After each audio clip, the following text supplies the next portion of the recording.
Hi everyone, Emily here from Emily Reads, and fourth time is the charm, hopefully. Yes, this is the fourth time I've tried to film this video. So today is my June pile of possibility plans. I said June, I meant July. Today is my July pile of possibilities. I do have coming out later this week, I need to do my June wrap up, which will be the second half of June, because I read about 18 books in June, and 12 of them I've already talked about. The second half of the month should be a quicker film. I also need to do the mid-year freakout tag. Tiffany over at Beach Bum Bookworm, she tagged me in that. So I need to film that as well. So those are the two videos that are needed to come out. But let me talk about my possible reading plans for July. So first up for July, I plan on finishing Everyone in My Family Has Killed Someone by Benjamin Stevenson. I've already started reading it. I'm 60 pages into it. I'm enjoying it. The premise is obviously it's everyone in this person's family and Ernie's family has killed someone. We get a removal of the fourth wall, and he will directly address the readers in this. And he is invited up to like a family reunion at a remote ski lodge in Australia. So for the 52 book club, I'm using this as an isolated setting, the isolated setting prompt. And it very much is like tongue-in-cheek, very snarky, and kind of is a nod to Agatha Christie, G.K. Chesterton, Dorothy Sayers. So I'm looking forward to reading this. I've already started, and I put it aside, but I'm 236 pages into, well, this chonky beast that is Oathbringer. I need to finish this.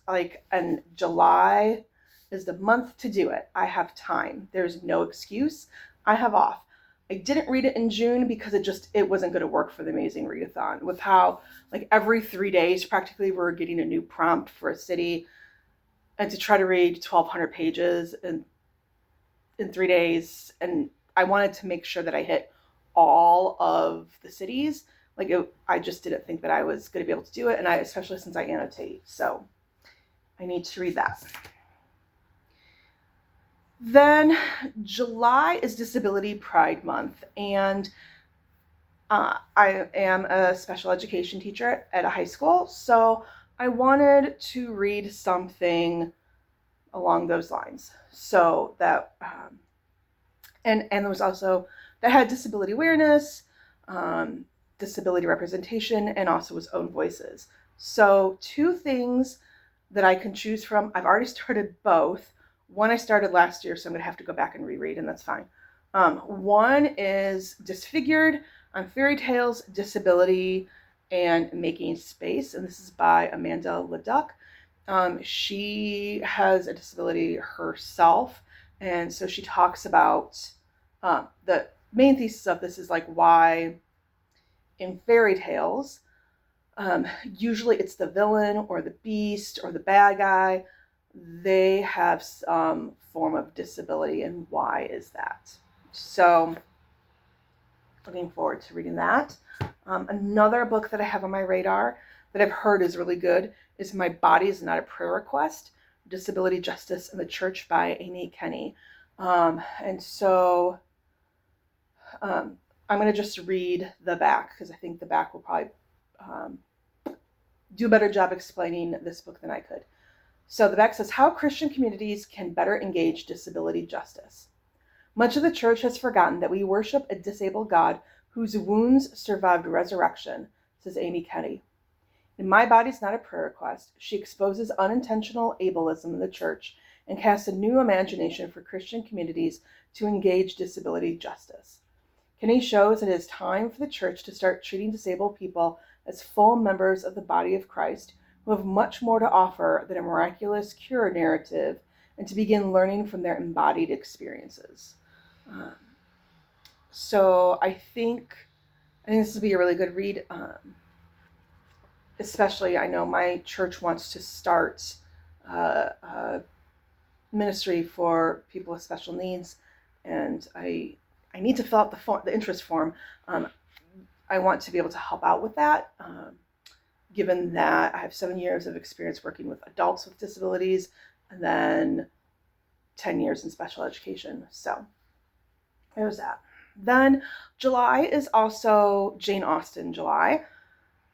With the fact that I'm planning on reading Oathbringer, I was like, I debated reading a Jane Austen, and I realized with Oathbringer to also then throw in a Jane Austen, thought that might have been a little too much to then read a heavy, like not heavy, to read a classic. But I want a Jane Austen representation for Jane Austen July. And so you don't necessarily have to read a Jane Austen book. You could read like a take on Jane Austen, like a spin-off. So I'm going to read Pride and Premeditation by Tirzah Price. From what I understand, this is YA. At least I found it in the YA section at Half Price Books. Yes, I still have the tag on because I need to update my book spreadsheet. I just bought this weekend, so I need to update my book spreadsheet. I keep track of how much money I'm spending on books because I'm working on, I had a pretty large number last year, and I'm like, I need to stick to a specific number this year. So hoping to stick to that number. So what I know about this book, I just know that it's obviously based on Pride and Prejudice. Obviously there is some kind of murder mystery, I'm assuming, because there's a dagger there, there's a gun there, there's a cup, who knows, it might be filled with poison, I don't know. That's really all I know, and I'm not reading the blurb because for the 52 book club, there is a prompt of you've chosen this book without reading the blurb or the back of the dust jacket. So that's my plan for this book. Then we get into more, I'm not sure what I'm going to read, where my mood might strike. And this one is also, I don't know which one I'm supposed to read first, which one I should read first. So I need some help. It seems like the world is divided on this. So I loved ACOTAR. I loved A Court of Thorn and Roses, that whole series. So we're just going to dive into my Sarah J. Maas era. So we're going to do Throne of Glass, but I don't know. Am I supposed to read Throne of Glass first? Am I supposed to read Assassin's Blade first? There are many that say, read Throne of Glass first, read this third. There are many who say, read this first, and then read the rest of the series. I don't know. So if you know, if you have an opinion, please let me know your thoughts in the comments below. I don't plan on reading these soon, because like I said, it's going to be, I'm finishing up, everyone in my family has killed someone, then I'm going to go hard on Oathbringer, and then things are free. I also need to start my reread of Robin Hobb with Assassin's Apprentice. This does fit a 52 book club challenge item where one of the prompts has an apostrophe in the title. So here we are. You can see I did start rereading it a while ago. When I first read this book, I did not. So the Farseer trilogy, I did not annotate. I don't know if I annotated Live Ships. But the Farseer trilogy, I did not annotate. The rest of the books I did. So I'm going back and I started annotating. And it, for sure, when I started rereading it, it was fascinating where I was like, oh yeah, this was here. This stuff was here from the beginning and we just didn't know it. Like, to sustain something for 16 books, and for the fact that like she was going to finish that series after Fool's Fate, and to still be able to have more to write about and reference, genius. She's genius. But for those of you who are not aware of what the Farseer trilogy and what the Realm of Elderlings are, this book will be following Fitz. he, from a young age, he's 6 years old when he gets dropped off at Buckkeep Castle. And his grandfather says, I'm no longer raising this child. Fitzchivalry, who is in line, or sorry, Chivalry, who is in line for the throne, this is your son. He's an illegitimate son, as he's married to Lady Patience, and and so Fitzchivalry, or Fitz, he is raised not by chivalry, but by Burrich and other characters in this novel. And I just adore Robin Hobb. So, sometime soon, either July or August, that's going to happen. I do want to keep my momentum with Keeper of the Lost Cities.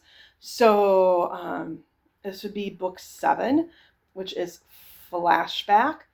And this one is chonky. It is over 800 pages. She's beginning to compete with some Brandon Sanderson for length. So for this to be a middle grade, that is chonky. But in this, it's hard to talk about this. We're now in book 7. But the whole series is about Sophie, who she was raised by human parents. Until she was 12, she's thinking that she's a human, but she's got some weird abilities, like she can hear what people are thinking. Why is that? And she finds out that she is an elf, and she goes to the elven world and learns about her abilities, and more specifically, why was she given these abilities?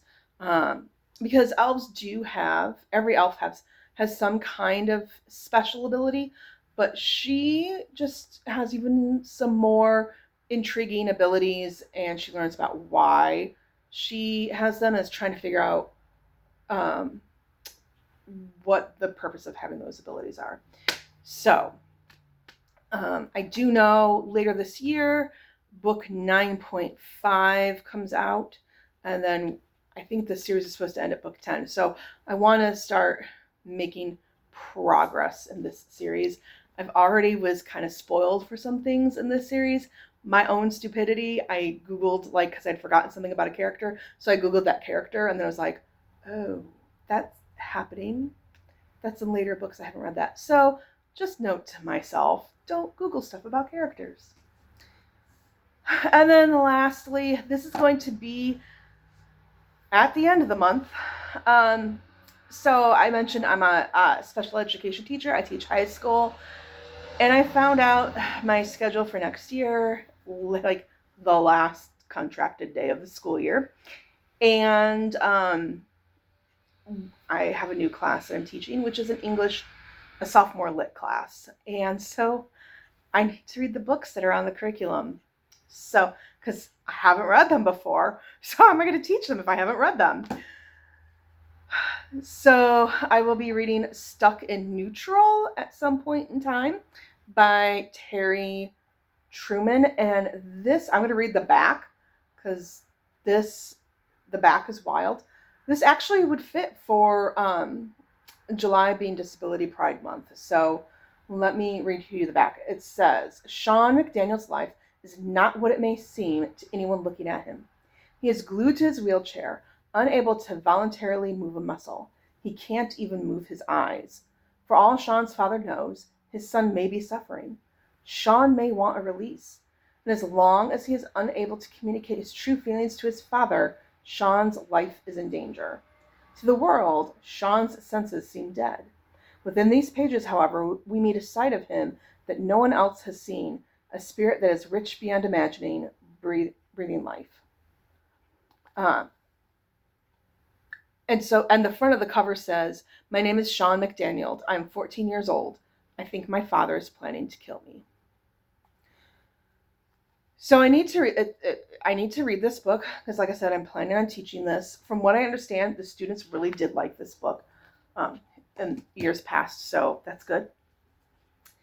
And then I need to read out Refugee by Alan Gratz. And this one is about Joseph. He's a Jewish boy living in 1930s Nazi Germany. And so he and his family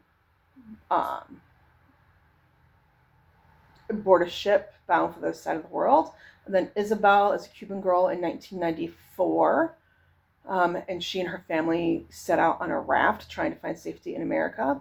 And then Mahmoud, I'm hoping I'm pronouncing that right. He's a Syrian boy in 2015. And when his homeland is torn apart by violence and destruction, he and his family begin a long trek toward Europe. So these are 3 different teenagers and their families in 3 different parts of the world in 3 different time periods that are all having to be refugees. So those are my plans for July.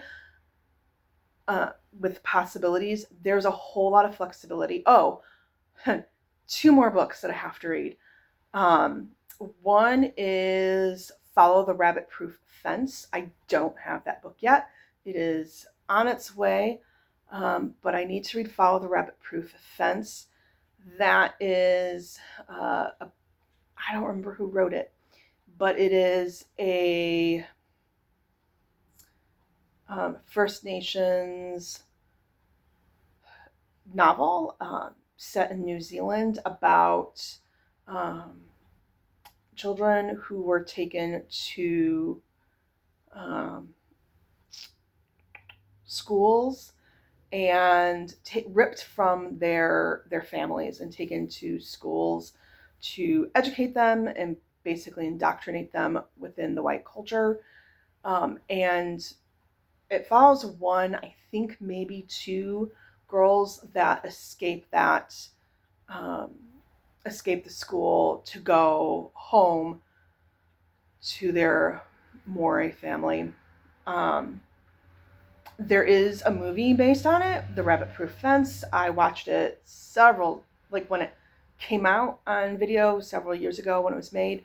So it'll be good to read the book and then possibly rewatch the movie because I honestly don't remember too much from it. So there's that. There's also another book. I have a online book club that I'm a part of, and we haven't picked the book yet. So we had a couple of possibilities.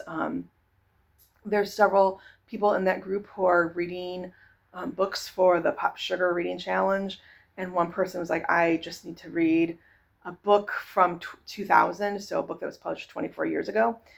So we might pick something from that, or we might pick something for Disability Pride Month. I don't know. So I don't know what else I'll be reading. And then who knows, I might say, nope, I want to read this, or I need something lighter. I know I need to read a few short stories before I get to Changes in Dresden Files, and I'm like really excited about a plot development that's happening in Changes. So I don't know. So we shall see. But at any rate, what are you most excited for me to read? If you know what I should read first, Assassin's Blade or Throne of Glass, let me know in the comments down below, and happy reading, everyone.